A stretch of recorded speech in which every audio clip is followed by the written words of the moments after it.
Hello అండి, welcome back to Ramya's vlogs అండి.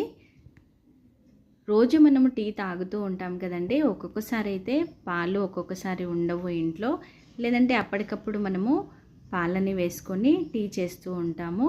అలాంటప్పుడు పచ్చి పాలతోటి మనకి టీ తాగాలని అస్సలు అనిపించదండి. నేనైతే ఇప్పుడు నాకు కూడా ఇష్టం ఉండదండి పచ్చి పాలతో టీని తాగడము. అవి పాలని బాగా మరిగించుకున్నాకే నేను టీ తాగుతూ ఉంటానండి. ఒక్కొక్కసారి టైం ఉండదు, లేదంటే పాలు కాగబెట్టడానికి ఒక్కొక్కసారి పాలు కూడా ఉండవు కదండి ఇంట్లో. అలాంటప్పుడు మనం మామూలుగా టీ అయితే ఎలా పెట్టుకుంటామో అలాగే పెట్టుకొని ఒక ఇలాచీ అయితే వేసుకోవాలండి. ఇలాచీ వేయడం వల్ల పచ్చి పాల వాసన పూర్తిగా వెళ్ళిపోతుందండి. మనకి టీ కూడా తొందరగా అయిపోతుంది. పాలు మరగబెట్టి టీ పెట్టాల్సిన అవసరం ఉండదు. ఇలాచీ ఫ్లేవర్తో మనకి పాలది పచ్చి వాసన అనేది పూర్తిగా వెళ్ళిపోతుంది. మీకు కూడా నచ్చితే కనుక ఈ టిప్ని అయితే ఫాలో